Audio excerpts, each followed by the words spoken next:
All right, everyone. Today on the show, we have Natalie Taflinger from the Taflinger Group with EXP in South Carolina. Let me tell you a little bit about Natalie and why we're so excited to have her on the show.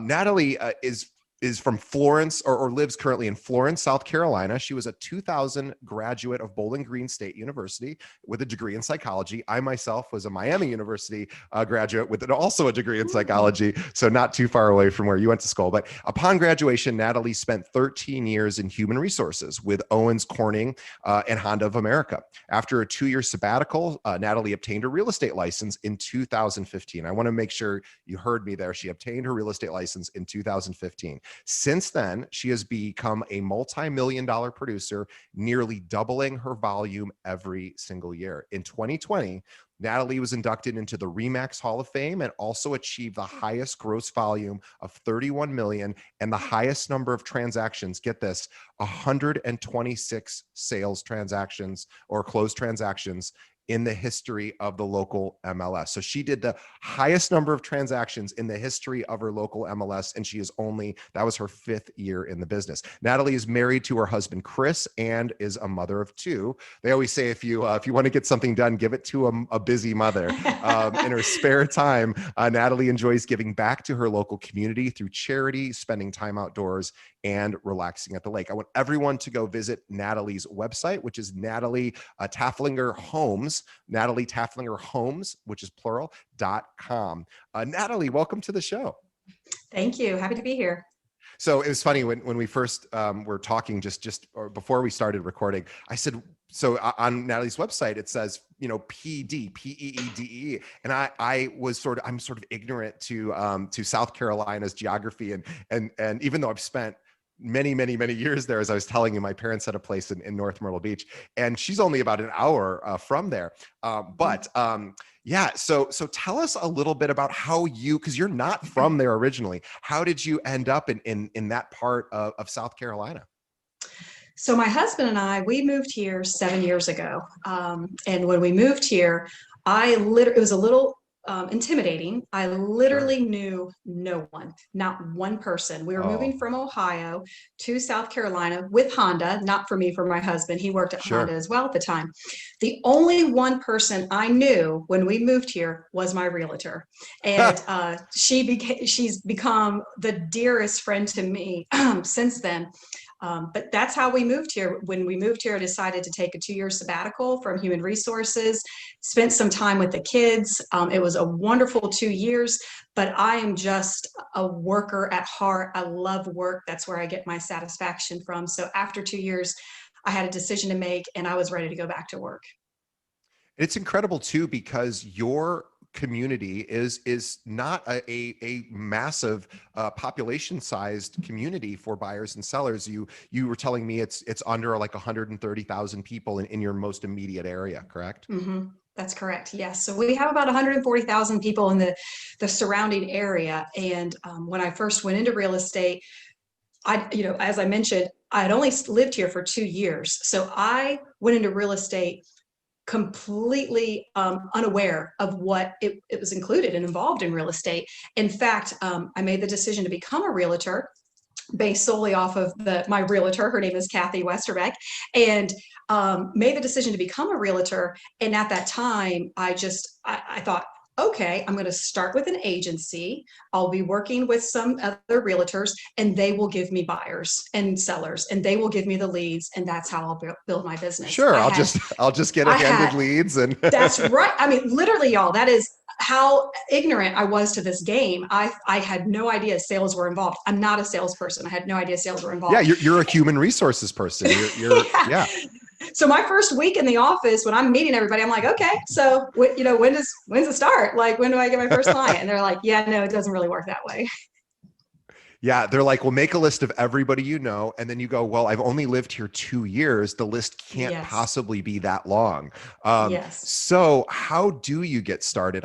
What did you do? Because I grew up in a city of almost about the same size, Peoria, Illinois. And I live in Chicago now. So I often think about that if I was a realtor in Peoria, well, I would have quite an advantage because I spent the first, 18 years of my life living there. And I know know a lot of people. You didn't have that luxury. And, Mhm. I just think, in those kind of communities, oftentimes it is people who were born and raised there. They already know other realtors a lot of times. Mhm. So Mhm. how did you go about, getting your name out there, making sure people were aware of you, and what was your process for that?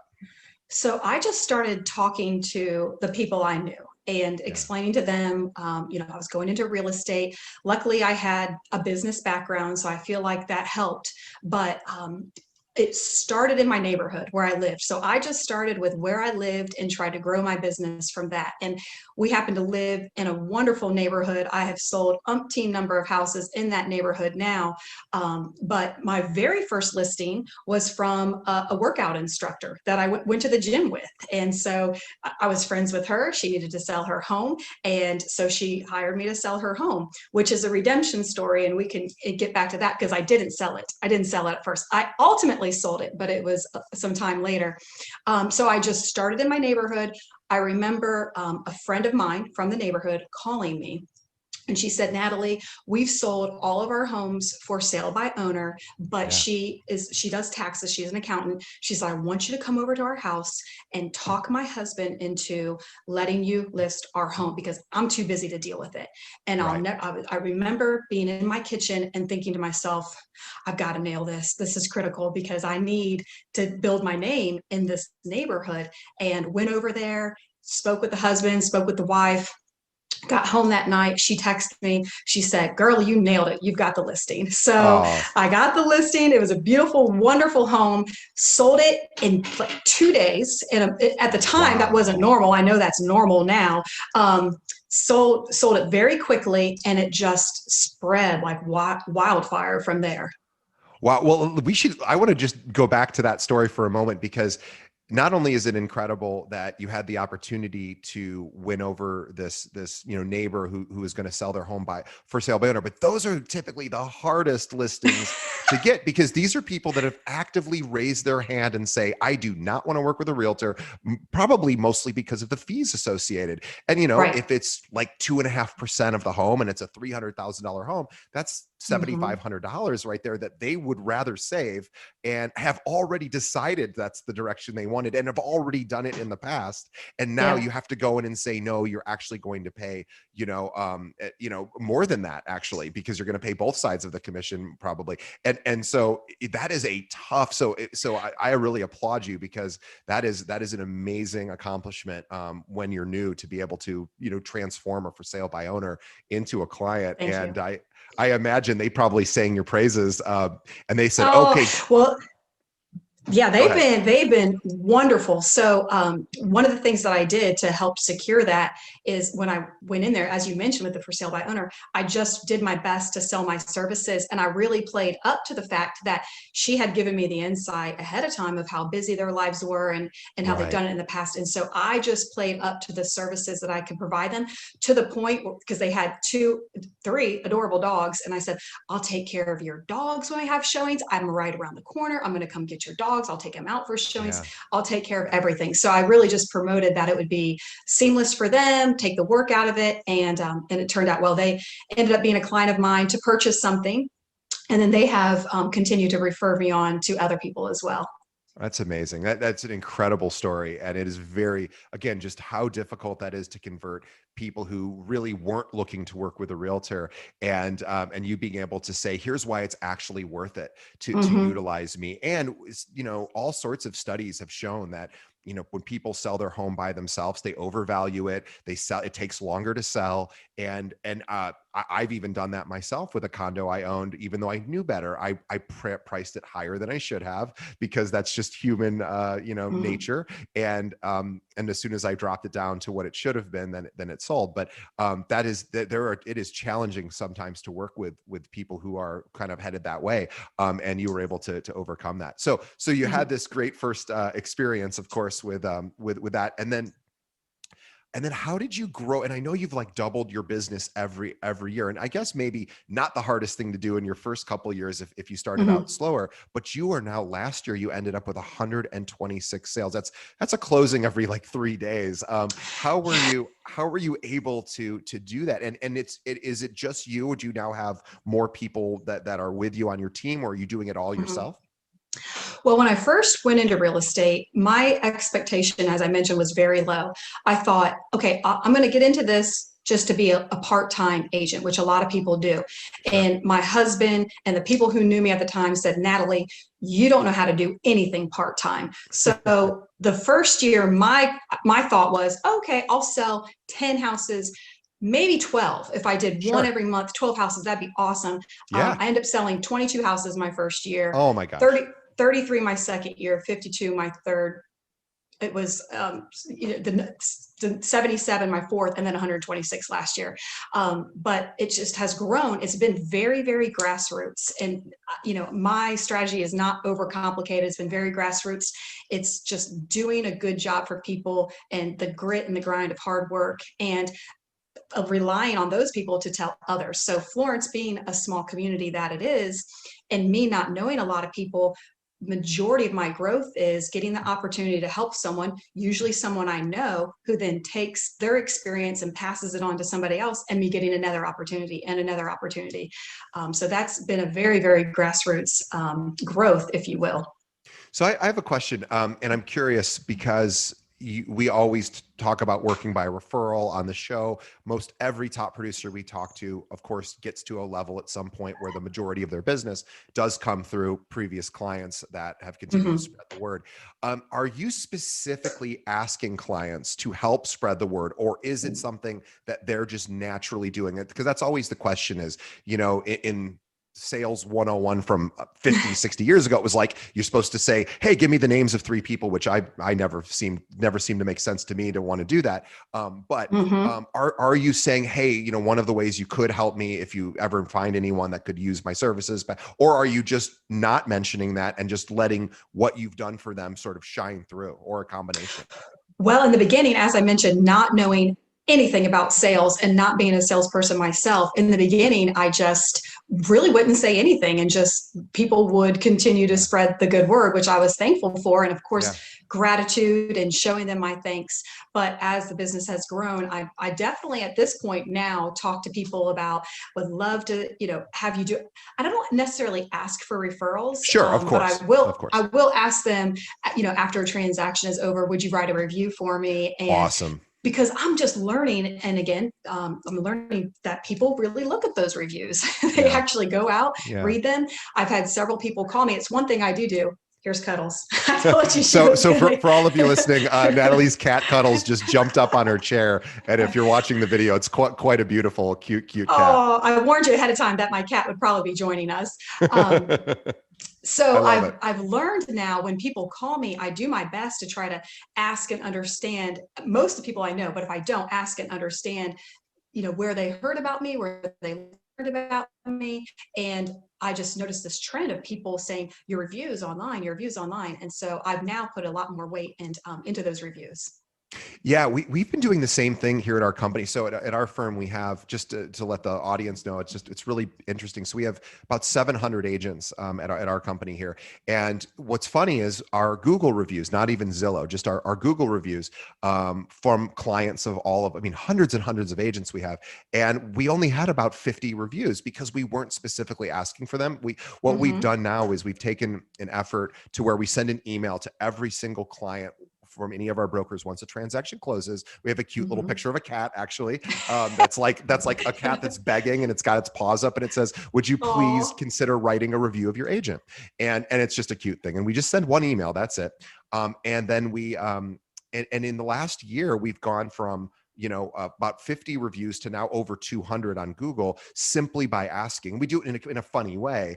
Right. But for everyone listening out there, now Google reviews might not be as important for an agent. Of course, Zillow reviews are probably the most important thing, but Facebook, Zillow, Google, possibly even Yelp, although I don't think many agents are focusing on Yelp. But ask your clients to, hey, if I did a good job for you, I'd really appreciate, send them a link, which of course Natalie is doing similar things as well. So just Right. it really does work, and people are more than happy to share, their experience, especially if they had a good experience. So yeah, reviews are everything. Okay, I know this is kind of a funny behind the scenes thing, but Natalie is such a prepared, which makes perfect sense based on the success she's had already. But she has some list of tips and ideas of what she thinks has made her successful that she wants to share with everyone. So I'd say let's just start running through them because they're all awesome. Awesome. All right. Well, it's probably a boring way to go through all of this, No, but it's not at all. I love it. preparation is just I'm most comfortable when I feel prepared. You've got some people who've got the wit and they're off the cuff and they can do great things like that. Yeah. That is not me. That is not how I operate. But some of the tips that I prepared and, have information on each of those, but just to kind of go through the list, if you will. So number one, faith. When I started in real estate, it was my number one priority to put the Lord first in my career. And people think I'm just crazy because they'll come and say, what's the number one thing you can do? And when I say that, they kind of look at me like, okay, that's a little bizarre advice, but it has worked for me. And it is key, absolutely keystone to my success. So faith. And then grit. Grit is my favorite. Like I mentioned before, I love to get in, dig in, and work hard for clients. I consider myself, I have a servant's heart. I love to serve people. It takes people sometimes a long time to come to terms, or it used to be a bad thing to say, oh, you're a people pleaser. You're just a people pleaser. Well, I own it. I am a people pleaser. I want to do a good job for you. I want you to be happy. So grit, willingness to learn. I think this is huge. I will be the first to say, I do not know everything. I mean, as far as I'm concerned, I'm a baby in this industry, 5 years in a market where we have realtors that have been in Florence selling real estate for 40 years. Sure. 40 years. So there's so much to be learned with real estate. Every transaction is different. Every client's different, which is what makes this dynamic and interesting, but also makes it one of the most difficult things you can do. So your willingness to learn and seeking out learning is another item. Going above and beyond. One of my taglines is exceeding expectations. It's something that I learned back at Honda in my HR days. And I will continuously think to myself, is this how a top agent will act? Is this something a top agent will do? And just playing in my mind, what more could you be doing? How should you be handling this? How would a top agent handle this? So the going above and beyond. Building relationships and trusted support systems. I'm a relationships person through and through. I believe that, again, just grassroots, my success is because of relationships, because of knowing people and having relationships with them and truly caring. I think sincerity goes a long way in real estate. Oh, yeah. People know if it's just you. People is transparent. When you really care, people know. When you don't really care, people know. So if that's why it's always been just the perfect mix for me, because I do care and I don't have to try to care or work at caring. I care. So it works well in this industry. Preparedness, that's the next item. And this is an example of just being prepared. And then the market, knowing the marketing, actually, I do a lot of listings. So my business is split 60-40, 60% on the listing side, 40% on the buyer side, which has been an awesome mix because I love working with buyers and they're helpful to me as well for me to be able to be more successful on the listing side. So I know. Could you explain that real quickly? So because you just said, hey, working with buyers actually helps me become even better with sellers. Can you explain sort of what that means?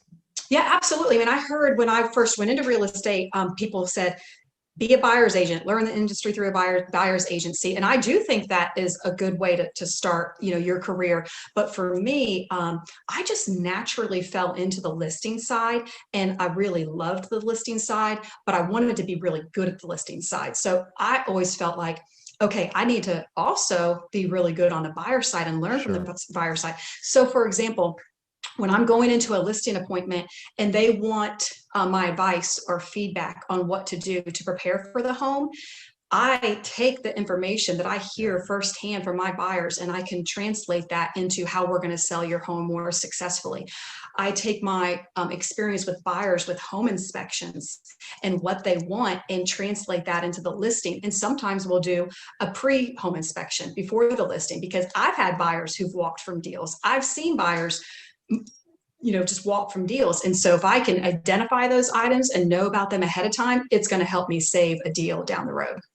It's Um, really, really, really smart. And I didn't mean to interrupt your flow. no, you go I ahead. just think, it's so interesting because so many listeners who maybe are working with buyers right now more than sellers might think, well, if I only just worked with sellers, that would really be the pinnacle of my career. And I never have to, work with buyers. And not that there's any, that they don't want to work with buyers, but it typically Mhm. tends to be a lot more work. Well, I don't know that it's necessarily more work, but it's a different type of work. And, Right, it is. yeah. And so, and what Natalie's saying is she actually really prefers doing both because it keeps Mhm. her tools sharp, and she understands the other side is basically what she's saying. Yes, absolutely. I mean, there's nothing like the joy of a first-time home buyer and Yeah. being part of that with them. But my favorite thing to tell my sellers when I'm on listing appointments, as we're walking through the house and looking at everything, I'm like, I really need you to change that air filter, because Yeah. buyers are going to come in here and they're going to look at that dirty air filter and they're going to equate that to no maintenance on your HVAC unit. So let's get a new air Ah, filter, smart. because umpteen numbers of times I've been with buyers and they look at those filters like, look how filthy that air filter Yeah. is. Cracks in concrete, or which are just cosmetic. Taking care of those are, give buyers a little heebie-jeebies. So things like that can translate over to helping with your listings. Oh yeah, and I'm sorry, I was interrupting your list, but I don't know if we covered all of it, but yeah, keep It's going. long, isn't it? I know. No, I'm I love it. sorry. It's all perfect. So preparedness, and then marketing. I think we may have been on to marketing, but having a marketing strategy. This is more for the listing side, but you definitely need to have a marketing strategy. And I have one laid out that I talk to each of my clients about. And then networking. And what I mean by networking is being involved in the things that you organically love and Yeah. having that help support your business. So for me, nonprofit organization that I love helps support my business. The coaching my kids sports helps support my business. So it's not that I do those things so it will support the business, Of but course. do those things and it helps, network and get to know people and allow people to get to know you, because most of the time that's the biggest challenge. If people know you, then hopefully they'll like you and then they'll want to use you. So Yeah, just putting yourself out there and getting involved in things. yeah, I think the volunteering or donating time, money, effort is so important because obviously you're creating a better community and helping an Hmm. organization with their needs. But you're also really telegraphing to all of the other people who also support that organization that number one, you're into the same stuff they're into, which is that particular organization, but also that you're a giver, and Hmm. people want to work with givers. They just do it, whether it's real estate or any other profession. We admire people who give Hmm. back, and it's Hmm. something that is couldn't really be overstated. Of course, as Natalie said, and this is the important part, you don't give back in order to get, because that is Hmm. also transparent and that will be seen. Yes. And there are people in organizations who volunteer for that reason, but people know those people do it for that reason. What really people are attracted to, as Natalie said, is authenticity. Hmm. I'm whether you're working with a client, whether you're volunteering, whether you're putting out marketing material, you really, as Natalie does, want really to show this is the real me, and sort of Hmm. let people determine if that's a good fit for their needs. But I want to talk about marketing because with respect to working with even buyers or sellers, do you feel that there's certain strategies that you're employing that maybe other agents don't? Maybe it's an extra mile kind of thing, or just a different approach. Are you doing things differently that you think help marketing a home? Oh, absolutely. I was amazed when I first went into real estate. Let's just talk about the listing side of things. the pictures of homes out online, and I Isn't it would go out amazing? and I'm like, what is going on with these Yeah. pictures? And you've got toilet seats up and agents in the mirror taking the picture. And I've had the same photographer for 4 years. He's amazing. I feel like we're really in tune with each other. I do go on all of my photo shoots, but we work very, very closely together to ensure that our pictures are just meticulous. I mean, his name is Jake Westerbeck with Pixels Media. Highly recommend him. He's fantastic. But I wouldn't, there's no one else that I would trust to help for me. And ultimately, it is my responsibility to represent that house. I mean, and you have to look at it like that. They're hiring you to represent the house and put the best foot forward of the home. So I always tell people when I'm going through the different strategies, of course, we're going to be online. We're going to be on Zillow and Realtor and Trulia and hundreds of others, but there's no sense of being online if you're not going to look good online. That's Yeah. the important thing. So I put a lot of emphasis in highlighting the special features about a home and making sure that they look good. It may be drone video. It may be drone pictures. It may be anything and everything that comes with pictures, but I put a lot of weight into that. The other thing that I talk to my clients about is there's two ways of marketing your home. Of course, we're going to look good online, and then people are going to be searching and they're going to be seeking your home out. But I also like to take some proactive ways to where we seek buyers out. Smart. So I always tell them, I'm like, not only are we going to be prepared for people to seek your home out, but we're going to seek buyers out. And so I partner with a couple different companies that will create ads and identify buyers, and then we target. I've got a listing right now. It's a $500,000 listing, 30 acres, an older home, a pond, a pool. It's really interesting. And I'm doing my new objective with this home is to try to market and target the northern states, because I feel like this could be an opportunity. Sure. We kind of see it as expensive or a more expensive home here, but in the northern states, people who are migrating down to the south, I mean, it's really not as expensive for them. Yeah, people who want more space, who want to maybe get away from their current community and get something bigger. And wow, yeah, that makes so. How are you actually trying to reach those people from other states? Are you? I mean, other than obviously you're online, you're on all the websites. Are you doing Right. anything else trying to find those buyers from other states? So for this specific listing, yes, I've got two different ways I'm going about it. One is I'm going to go specifically to some horse farm sites because it is Smart. 30 acres. It has Yeah. pastures. It has a barn. So I'm learning more and working with this woman right now who's going to show me everything she can do as far as targeting people who are looking for that specific type of home. And then another company that will create an ad, and I can tell it where to advertise in the northern states, and it will advertise in the northern states. Oh, that's so smart. It's funny. We had an agent years ago who had a listing that was in a sort of obscenely expensive home. It was like maybe a $5 or $6 million home in one of the suburbs here in Chicago. And I said, "Oh my gosh, that's a dream listing." And she's like, "Well, sort of." She's like, Right. "Here." Yeah, she's like, "Here's why it's kind of not." And she ended up selling it, but she goes, I have to find the buyer. Like the buyer is not, because how many people are just waiting for a $6 million home to go on the MLS? Almost nobody, Right. 0.0001%. So she's like, it almost doesn't matter that it's on the MLS, because what she had to do was actually reach out. She had to search the MLS for any agent that had a buyer that had closed a property in like the last 10 years that was in that price point, and reach out to them and proactively say, "Hey, I know you deal with buyers like this. You have to come see this."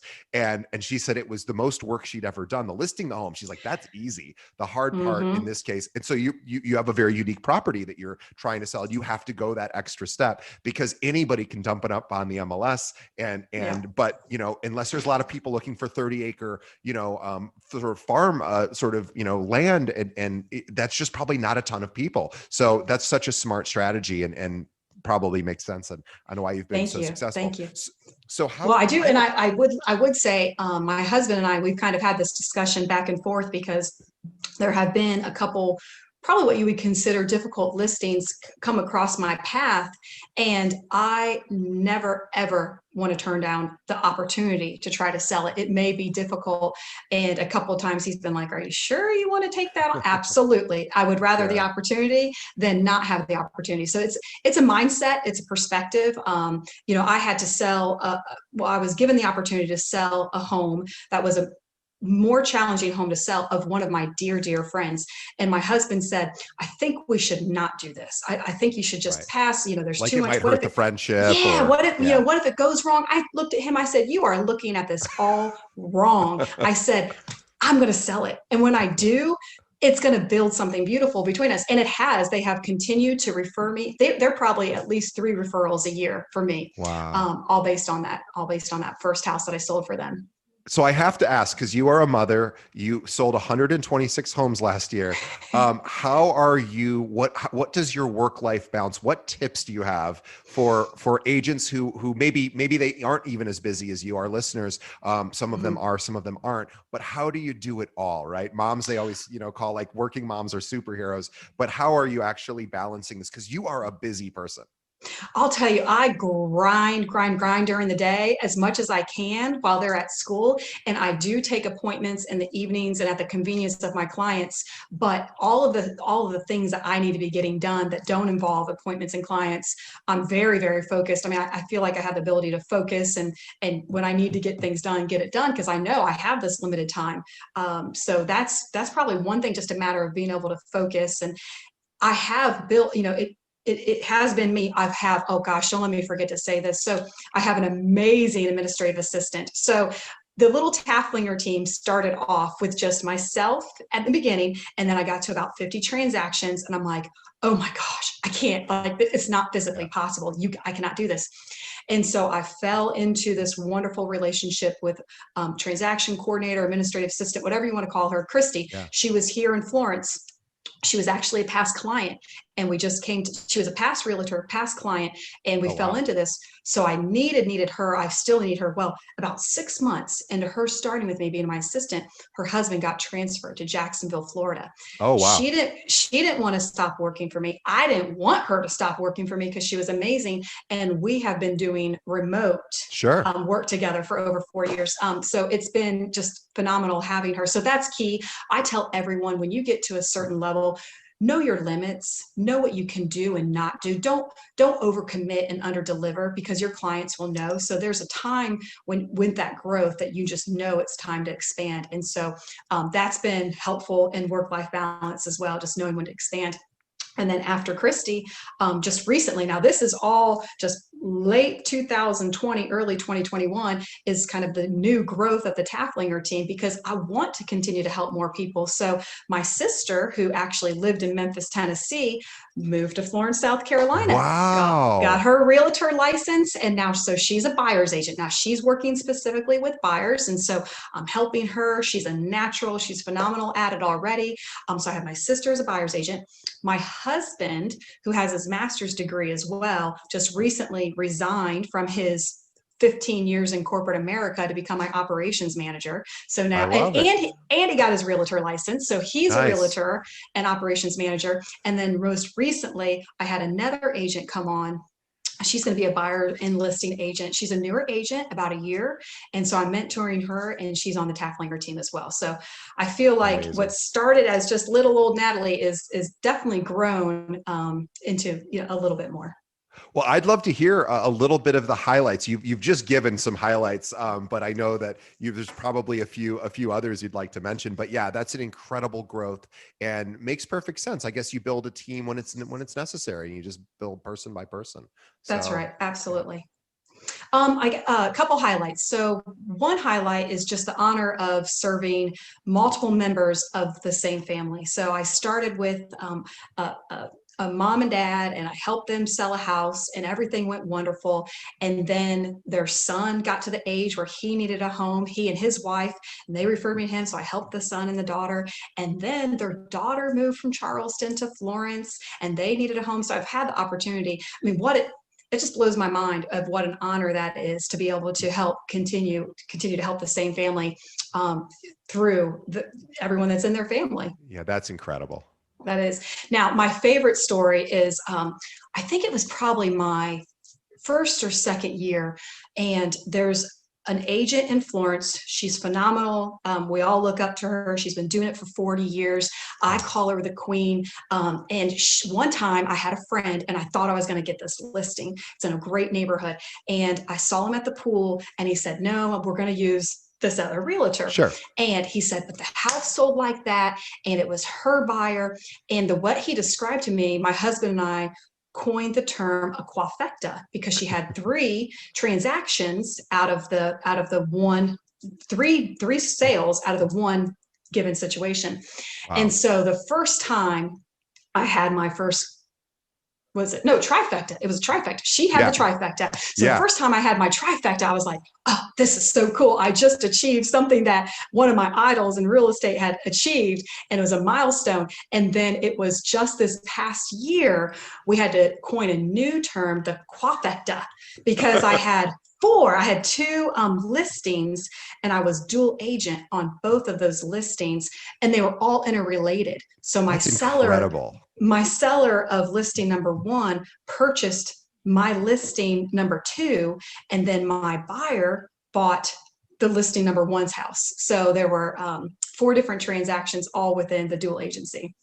Wow, that is a quafecta. I love it. I love it. You should, that would be the name of your book if you wrote about how to be a successful real estate agent. That's an awesome idea. That is an awesome idea.